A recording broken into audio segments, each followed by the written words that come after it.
Hello friends, चलिए start करते हैं हम लोग आज की अपनी क्लास को।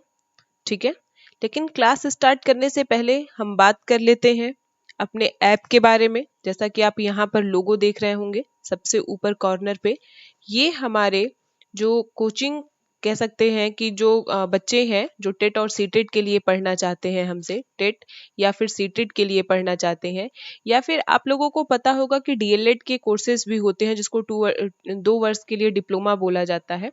ठीक है, तो डीएलएड के भी बच्चे हमसे इस ऐप के थ्रू जुड़ सकते हैं। ठीक है, आप जिस चैनल के नाम से, मतलब सत्यम क्लासेस के नाम से आप इसको देख रहे हैं, ठीक है, तो इसी नाम से आपको ये ऐप बड़े आसानी से प्ले स्टोर पे मिल जाएगा। ठीक है, प्ले स्टोर पे जा करके आप इस ऐप को डाउनलोड कर सकते हैं और वहां पर जा करके इस ऐप के अंदर आपको डीएलएड फोर्थ सेमेस्टर का, ठीक है, डीएलएड फोर्थ सेमेस्टर का जो एसएसटी होता है आपके सब्जेक्ट में और मैथ होता है, ठीक है, एसएसटी और मैथ का आपको यहाँ पर पेड कोर्स मिल जाएगा। ठीक है, एसएसटी और मैथ का क्या मिल जाएगा? पेड कोर्स मिल जाएगा। साथ ही साथ जितने हमारे चैनल जो यूट्यूब पे जितने भी हमारे क्लासेस चलते हैं, ठीक है, यूट्यूब चैनल पे जितने हमारे क्लासेस चलते हैं वो सारे क्लास के आपको पीडीएफ यहाँ पे इस ऐप के ऊपर एकदम फ्री ऑफ कास्ट मिल जाएगा। और साथ ही साथ डीएलएड से रिलेटेड और सीटेट और टेट से रिलेटेड जो प्रीवियस ईयर पेपर भी हुए हैं, ठीक है, वो पेपर आपको मिल जाएंगे। और जो डीएलएड के बुक्स होते हैं, बहुत सारे बुक्स आपको यहाँ पे प्रोवाइड कर दिए गए हैं। ये सारी चीजें आपको फ्री स्टडी मटेरियल के तौर पे मिल जाएंगी। आप जा करके उसको विजिट कर सकते हैं। और साथ में इस पे भी आप ध्यान देंगे, जो आपका फोर्थ सेमेस्टर चल रहा है, फोर्थ सेमेस्टर का एसएसटी और मैथ का आपको यहाँ पे पेड कोर्स मिल जाएगा। ठीक है, आप जैसे ही ऐप को डाउनलोड करेंगे ना, तो ऐप को डाउनलोड करते ही आपके पास एक मैसेज जाएगा। ठीक है, वहां से आपको हमारा नंबर मिल जाएगा, आप हमसे कांटेक्ट कर सकते हैं अगर कोई भी प्रॉब्लम हो आपको। ठीक, तो चलिए बात करते हैं अपने क्लास के बारे में। हम लोग अपनी मैपिंग की क्लास शुरू कर दिए थे, बीच में कुछ कारण से नहीं आ पाए एक दो क्लास, कोई नहीं, फिर से हम स्टार्ट करेंगे। तो अभी तक हम लोगों ने कुछ चीजें ग्लोब के बारे में डिस्कस कर लिया था कि कैसे हम मैप देखते हैं। मैप देखने के लिए हमें क्या क्या जरूरी होता है, हमें दिशा जरूरी होती है। ठीक है, हमें दिशा जरूरी होता है जानना, हमें सूचक शब्द जानना जरूरी होता है कि कौन सा सूचक शब्द क्या हमें दर्शाता है। ठीक है, ये सारी चीजें हम लोगों ने डिस्कस कर लिया था। ठीक है, आज के क्लास में हम पढ़ेंगे अक्षांश और देशांतर रेखाएं किसे कहते हैं। ठीक है, अक्षांश और देशांतर रेखाएं किसे कहते हैं। अक्सर ये सुनकर के बच्चे बहुत कंफ्यूज हो जाते हैं कि अक्षांश क्या होता है, देशांतर क्या होता है। ठीक है, तो अक्षांश और देशांतर रेखाएं पढ़ेंगे। पहले आप पूरे इस जो फिगर को आपके स्क्रीन पे दिख रहा है, इस पूरे फिगर को आप ध्यान से देखिए। आप जब देख रहे होंगे तो आपको ये वृत्त, ठीक है, आपको ये गोला हल्का सा झुका टाइप का लग रहा होगा। अब झुका टाइप का कैसे लगता है? जब भी अगर ये वाला नीचे वाला जो हम बना रहे हैं दक्षिणी शीत कटिबंध, इस टाइप का जो हमने एक डॉटेड करके बनाया है, अगर वो इस तरह से रहता, ठीक है, और सेम इसी तरीके से ऊपर रहता, तो ये बिल्कुल एकदम सीधा आपको दिखाई पड़ता। लेकिन ये थोड़ा तिरछा बनाया गया है क्योंकि आपको पता है कि जो हमारी पृथ्वी है वो कितने अंश झुकी है? 23.5 अंश झुकी है। ठीक है, अब देखिए जब हम पृथ्वी को देखते हैं ना, तो पृथ्वी के बीचों बीच एक हम लोगों ने काल्पनिक रेखा मान लिया है। ठीक है, देखिए अक्षांश और देशांतर रेखाएं, जितनी भी ये रेखाएं होती हैं, ये कैसी रेखाएं होती हैं? ये होती हैं काल्पनिक। कैसी रेखाएं हैं? काल्पनिक रेखाएं हैं। ठीक है, कैसी रेखाएं हैं? काल्पनिक रेखाएं हैं, यानी कि पृथ्वी पर वास्तविक रूप से इसे नहीं खींचा गया है। ये सिर्फ और सिर्फ हम अपने अध्ययन को जारी रखने के लिए, पूरे पृथ्वी के अध्ययन को कि कैसे हम कहाँ पर क्या पढ़ेंगे उसको समझने के लिए हम लोगों ने काल्पनिक रेखाओं को मान लिया है कि ये पृथ्वी के ऊपर हमारी रेखाएं हैं। तो पृथ्वी के लगभग बीचों बीच से क्या गुजरती है? एक रेखा गुजरती है जिसको हम बोलते हैं जीरो अंश अक्षांश। क्या बोलते हैं? जीरो अंश अक्षांश बोलते हैं। ठीक है, अब एक मिनट, मैं इसको यहाँ पे लॉन्गिट्यूड में जब अभी बताऊंगी तो मैं इसको क्लियर करूंगी कि कैसे ये होती है। ठीक है, ये देखिए लैटिट्यूड और लॉन्गिट्यूड में इसको मैं बताऊंगी कि कैसे ये होती है। बस अभी इतना समझिए कि कौन सी रेखा को हम क्या कहते हैं। ठीक है, तो लगभग बीचों बीच पृथ्वी के जो हम रेखा खींचते हैं उसको हम क्या कहते हैं? जीरो अंश अक्षांश कहते हैं। जीरो अंश से जब हम ऊपर जाएंगे, ठीक है, 0 अंश बनाए तो आप लोग कभी देखे होंगे, जब कभी आप बनाते हैं चांदा का यूज करते हैं, ठीक है, मैथ में, तो आप देखे होंगे कि यहाँ पर ऐसे करके ये 0 अंश ऐसे यहाँ दिखाता होगा, 0 अंश, फिर 1 अंश, फिर 2 अंश, ऐसे दिखाते हुए यहाँ पे कितने अंश आ जाता है, 90 अंश आ जाता है। ठीक है, फिर हम यहाँ तक आते हैं और वापस आते हैं यहाँ तक, कितना हो जाता है, 180 अंश हो जाता है। ठीक है, तो मान लीजिए 0 अंश हमारा यहाँ हो गया। अब जैसे जैसे हम ऊपर जाएंगे तो यहाँ हमारा पड़ा 23 अंश, और 23 अंश से थोड़ा सा ऊपर जाने पे हमें मिलता है 23.5 अंश। ठीक है, 23.5 अंश। अब देखिए यहाँ पे भी आपको 23.5 अंश दिख रहा है, नीचे भी 23.5 अंश दिख रहा है, तो भैया दोनों में अंतर क्या है? तो जब हम पृथ्वी के बीच से एक रेखा हम डालते हैं जिसे हम विषुवत वृत्त कहते हैं, या फिर हम इसी को भूमध्य रेखा कहते हैं, क्या कहते हैं, भूमध्य रेखा कहते हैं। ठीक है, तो ये पृथ्वी को 2 भागों में बांट देती है। अब वो 2 भाग कौन कौन से होते हैं? तो जो नीचे का भाग होता है, ठीक है, चूंकि हम मैप बताए थे आप लोग को, मैप ऐसे करेंगे, ठीक है, तो आप मान लीजिए यहाँ पे आप खड़े हैं तो ऊपर का भाग हो जाएगा उत्तर और नीचे का क्या हो जाएगा, दक्षिण हो जाएगा। तो विषुवत रेखा के जितने नीचे रेखाएं आती हैं तो नीचे वाले भाग को हम दक्षिणी गोलार्ध कहते हैं। क्या कहते हैं? दक्षिणी गोलार्ध कहते हैं। और इसके ऊपर विषुवत वृत्त के जब हम ऊपर जाएंगे तो इसको हम उत्तरी गोलार्ध कहते हैं। ठीक है, अब दक्षिणी गोलार्ध में जब एकदम हम किनारे जाएंगे, ठीक है, ऐसे 0 अंश से चले 1 अंश, 2 अंश, 3 अंश, ऐसे करते करते जब हम सबसे टॉप पे जाएंगे, 90 अंश पे जाएंगे, ठीक है, तो यहाँ पे हो जाता है हमारा दक्षिणी ध्रुव। क्या हो जाता है? दक्षिणी ध्रुव हो जाता है। और इसी तरीके से जब हम सबसे ऊपर उत्तर के साइड में बढ़ेंगे तो सबसे ऊपर क्या हो जाएगा? उत्तरी ध्रुव हो जाएगा। कभी आप क्या करिए कि एक लट्टू कभी नाचते देखें? लट्टू को जब आप नचाएंगे तो सबसे ऊपर जब ये मूव करता है ना, तो ऊपर यहाँ पे आप कभी ध्यान से देखिएगा, वो एक जगह आकर के ऐसा लगता है कि सारी बिंदुएं मिल रही हैं। ठीक है, तो उसी तरीके से जब हमारी पृथ्वी भी मूव करती है ना, तो 2 जगह वो बिंदुएं मिलती हैं। इसमें भी, लट्टू में भी 2 जगह मिलती हैं, एक नीचे एक ऊपर। इसी तरीके से पृथ्वी में भी, पृथ्वी को जब देखेंगे तो इसमें भी मिलती हैं। तो नीचे वाला हिस्सा क्या हो जाता है? दक्षिणी ध्रुव हो जाता है, और ऊपर वाला हिस्सा क्या हो जाएगा? उत्तरी ध्रुव हो जाएगा। ठीक है, अब जब हम 0 अंश से हम ऊपर बढ़ना शुरू करेंगे, 23.5 अंश हम उत्तर आएंगे। ठीक है, अब देखिए आपको इस पृथ्वी पर 2 बार 1 मिलेगा, ठीक है, 2 बार 2 मिलेगा, 2 बार 3 मिलेगा, 2 बार 4 मिलेगा, 2 बार 5 मिलेगा, लेकिन अंतर क्या रहेगा? एक के साथ उत्तर लिखा रहेगा और एक के साथ क्या लिखा रहेगा? दक्षिण लिखा रहेगा। 23.5 अंश हमने यहाँ भी देखा और 23.5 अंश हमने यहाँ भी देखा। तो ये 23.5 अंश जो दक्षिण है, इसको हम बोलते हैं मकर रेखा। क्या बोलते हैं? मकर रेखा बोलते हैं। नोट डाउन करिएगा आप, 23.5 अंश दक्षिणी अक्षांश को क्या बोलते हैं? मकर रेखा बोलते हैं।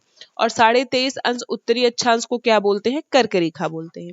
ठीक है, अब इसके ऊपर जब हम जाएंगे 23.5 अंश से फिर चलेंगे 24, 25, 26, ऐसे करते करते 66.5 अंश आएगा, और 66.5 अंश को हम बोलते हैं उत्तर ध्रुव वृत्त। क्या बोलते हैं?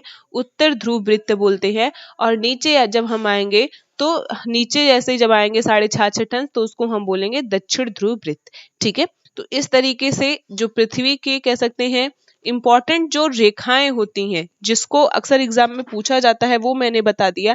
लेकिन अभी सबसे बड़ा क्वेश्चन है कि अक्षांश है क्या? ठीक है, अक्षांश रेखा है क्या? चूंकि मैंने बता तो दिया, लेकिन देशांतर और अक्षांश भी तो जानना है कि ये होता क्या है, तभी तो हमें पता चलेगा कि अच्छा ये कर्क रेखा है और ये मकर रेखा है।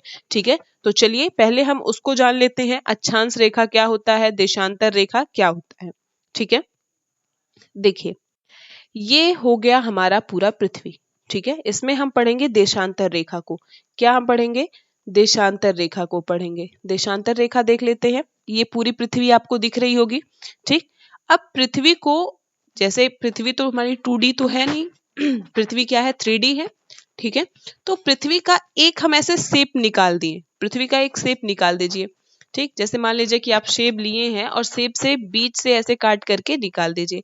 जब निकालेंगे तो जो उसका केंद्र होगा, ठीक है, जो केंद्र होगा उस केंद्र को हम लोग मान करके, मतलब उसके बीच को हम केंद्र मान करके क्या करेंगे, यहाँ से हम अंश, जैसे 1 अंश 2 अंश आप कोड बनाते हैं, वैसे हम कोड बनाना शुरू कर देते हैं। ठीक है, और यही कोड बनाने के बाद जब हम इनको मिलाएंगे उत्तरी ध्रुव से दक्षिणी ध्रुव को जब हम इनको मिलाएंगे तो हमारे क्या बन जाते हैं, देशांतर रेखाएं बन जाती हैं। क्या बन जाती हैं, देशांतर रेखाएं। जैसे देखिए ये मैंने क्या मान लिया है, इसको मैंने केंद्र माना है, केंद्र मान करके मैंने 10 अंश का एक कोण बनाया, ठीक है, फिर मैंने 20 अंश का कोण बनाया, 30 अंश का कोण बनाया, 40 अंश का कोण बनाया, फिर इन्हीं कोणों को, ठीक है, इन्हीं कोणों को हमने उत्तरी ध्रुव से दक्षिणी ध्रुव में मिला दिया, ठीक है, और उत्तरी ध्रुव से दक्षिणी ध्रुव में मिलाने पर हमें क्या मिल जाता है, देशांतर रेखाएं मिल जाती हैं। क्या मिल जाती हैं, देशांतर रेखाएं मिल जाती हैं। ठीक, अब सबसे बड़ी बात कि देशांतर रेखा के बारे में हम कुछ चीजें जान लेते हैं कि देशांतर रेखा होता क्या है। तो इतना जानिए कि देशांतर रेखा को ही हम कहते हैं यमोत्तर। क्या कहते हैं, यमोत्तर कहते हैं। बहुत सारे बच्चे कंफ्यूज हो जाते हैं जब ये नाम दे देता है, ठीक है, आप ये नाम भी उतार लेंगे। ठीक, अब इसके बारे में आप लिख सकते हैं कि यह वह काल्पनिक रेखा है, ठीक है, या हम इसको इस तरीके से लिख सकते हैं, उन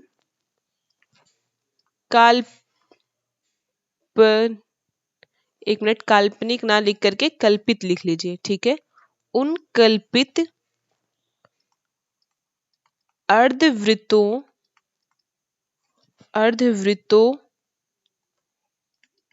को कहते हैं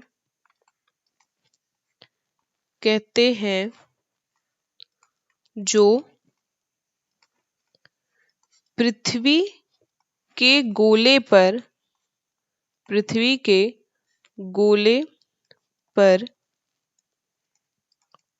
उत्तरी ध्रुव को दक्षिणी ध्रुव से मिलाते हैं। उत्तरी ध्रुव को दक्षिणी ध्रुव से मिलाते हैं, ठीक है, उत्तरी ध्रुव को किससे मिलाते हैं, दक्षिणी ध्रुव से मिलाते हैं। अब आप देखिए यहाँ पे अभी हम बताए हैं कि नॉर्थ पोल से साउथ पोल तक हम क्या करते हैं कि जो हमने कोड बनाया था उसी कोड को हम मिलाने के लिए जो रेखाएं खींचते हैं वही हमारी क्या हो जाती हैं, देशांतर रेखाएं हो जाती हैं। ठीक है, तो देशांतर रेखा उन कल्पित रेखा या उन कल्पित अर्धवृत्तों को कहते हैं जो पृथ्वी के गोले पर उत्तरी ध्रुव को दक्षिणी ध्रुव से क्या करते हैं, मिलाते हैं। ठीक है, ये बहुत ही अच्छा एक तरीके से क्वेश्चन बन सकता है। ठीक है, आप देखिए इस पूरे पृथ्वी पर आप देख रहे होंगे तो 10 अंश, 20 अंश, 30 अंश, 40 अंश ऐसे करके लिखा हुआ है। ठीक है, लेकिन आप यहाँ पे आप नोटिस करिए 0 अंश आपको एक दिखाई पड़ रहा होगा और 180 अंश एक दिखाई पड़ रहा होगा। ठीक है, तो टोटल जो देशांतर रेखाएं हैं, ठीक है, टोटल देशांतर रेखाओं की जो संख्या है, ठीक, संख्या कितनी है, तो संख्या इनकी हो जाएगी 360। कितनी है, 360 है। कैसे, 0 आप अगर देखें और 180 देखें, ठीक है, तो या तो 180 को दोनों को 0 मान ले या तो दोनों को 180 मान लीजिए, तो 180 और 180 कितना हो जाएगा, 360 हो जाएगा। यानी कि देशांतर रेखाओं की संख्या कितनी हो गई, 360 हो गई। और इस देशांतर की जो सबसे बड़ी चीज आपको याद रखना है, तो इसका जो 0 अंश देशांतर है, 0 अंश देशांतर जो होता है, 0 अंश देशांतर, ठीक है, तो ये जो पृथ्वी है, ठीक है, पृथ्वी जो है इसको पूर्वी और पश्चिमी गोलार्ध में बांटती है। किस में बांटती है, पूर्वी और पश्चिमी में बांटती है। देखिए यहाँ पे आप देख रहे होंगे ये पूर्वी गोलार्ध हो गया और ये क्या हो गया, पश्चिमी गोलार्ध हो गया। ठीक है, और 0 अंश देशांतर को ही हम प्रधान देशांतर रेखा कहते हैं। क्या कहते हैं, प्रधान देशांतर रेखा कहते हैं। प्रधान देशांतर रेखा क्यों कहते हैं, क्योंकि इसी रेखा के द्वारा हम क्या करते हैं, पूरे पृथ्वी पर समय का विभाजन करते हैं। ठीक है, क्या करते हैं, समय का विभाजन करते हैं, या इसी को प्रधान देशांतर को हम जीएमटी कहते हैं। जीएमटी का मतलब ग्रीनविच मीन टाइम। ठीक है, और ये क्या करता है, समय का निर्धारण करता है, समय का निर्धारण करता है। ठीक है, तो हर देश, जितने भी देश होते हैं उसमें अपना अपना समय निर्धारित करने के लिए कोई ना कोई मानक समय रेखा होता है। जैसे भारत का एक मानक समय रेखा है। भारत का मानक समय रेखा कितना है, तो ये है 82.5 अंश। कितना है, 82.5 अंश है भारत का मानक समय रेखा। इससे क्या होता है, भारत में समय का पूरा बंटवारा होता है कि कहाँ पे कितने बजे होगा। ठीक है, तो ये सारी चीजें होती हैं। ठीक, अब हम जब इसके बाद जब हम पढ़ेंगे देशांतर के बारे में, जैसे समय रेखा के बारे में पढ़ेंगे, देखिए यहाँ पे जब हम पढ़ेंगे तो इसमें हम आपको बताएंगे कि किस रेखा से तिथि का निर्धारण किया जाता है और किस रेखा से समय का निर्धारण किया जाता है। जो जीएमटी है, ठीक है, जो 0 अंश देशांतर है और 82.5 अंश पूर्वी आने पर आप में 5.5 घंटे का अंतर हो जाता है। कितने घंटे का अंतर होता है? 5.5 घंटे का अंतर हो जाता है। मतलब कि अगर आप 0 अंश पर है और 0 अंश से आपको कहाँ पर आना है? पूरब के साइड आना है। कितने अंश? 82.5 अंश। यहाँ से यहाँ तक आएंगे तो कितने टाइम का अंतर होगा? 5.5 घंटे का अंतर होगा। अब आपको इस मैप पे आप देख करके, इस ग्लोब पर आप देख करके जान सकते हैं कि आप कहाँ पर हैं और कहाँ से कहाँ पर जाने पर कितने समय का अंतर होगा। ठीक है, वैसे एक देशांतर से दूसरे देशांतर पर जाने पर 4 मिनट का अंतर होता है। कितने मिनट का अंतर होता है? 4 मिनट का अंतर होता है। तो ये सारी चीजें जब हम डिस्कस करेंगे कि कैसे समय को निर्धारित करते हैं तो वहां पे हम पढ़ेंगे, उसमें एक एक को हम बताएंगे आपको कि कैसे कैसे समय का निर्धारण किया जाता है। ठीक है, तो इतनी चीजें हो गई। देखिए ये सारी मैपिंग के लिए ये आपको हम बताएंगे कि कैसे 180 अंश, देखिए यहाँ पे आप देखेंगे तो ये उत्तरी ध्रुव है। ठीक है, ये 180 अंश आकर के मिल रही हैं, ये 150, 120। ठीक है, देशांतर रेखा के बारे में एक चीज और आप लोग नोट डाउन कर लीजिए कि देशांतर रेखाएं जो होती हैं, ठीक है, एक मिनट में लिखवा दे रही हूं, इसको आप लिख लीजिए। देशांतर रेखाएं ध्रुवों पर मिल जाती हैं, ध्रुवों पर मिल जाती हैं। ठीक है, जैसे जैसे देखिए आप इस फिगर में देखेंगे, जैसे जैसे ये क्या हो रहा है कि ऊपर के साइड जा रहा है और यहाँ पर जाने पर ध्रुवों पर जाकर के क्या हो जा रही हैं?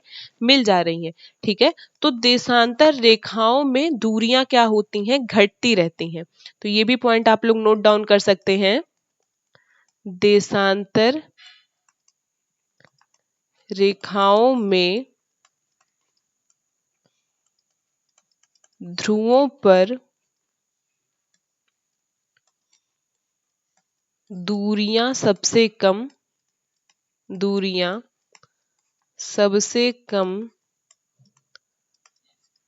तथा 0 अंश अक्षांश पर सबसे अधिक होती हैं, सबसे अधिक होती हैं। ठीक है, तो ये हो गए हमारे देशांतर रेखा के बारे में। अब हमको पढ़ना है अक्षांश रेखा के बारे में। अक्षांश रेखा किसे कहते हैं?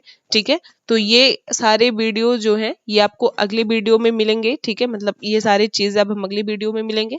तो अगर आपको वीडियो पसंद आया तो प्लीज इसको लाइक करिए, शेयर करिए, और अगर आप चैनल पे नए हैं तो सब्सक्राइब करिए। ठीक है, आपको हमारे टेलीग्राम चैनल का लिंक भी मिल जाएगा नीचे। आप डिस्क्रिप्शन बॉक्स में जाकर के आप हमारे लिंक पे जाकर के क्लिक करेंगे तो आप हमसे ऐड हो जाएंगे। ठीक है, वहां पे आपको डेली क्विज कराया जाता है, आप उसको जाकर के आराम से विजिट कर सकते हैं।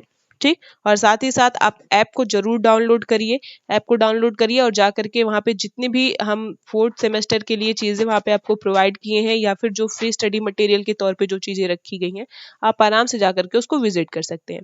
ठीक है, तो चलिए अब मिलेंगे नेक्स्ट वीडियो में, तब तक के लिए थैंक यू गाइज।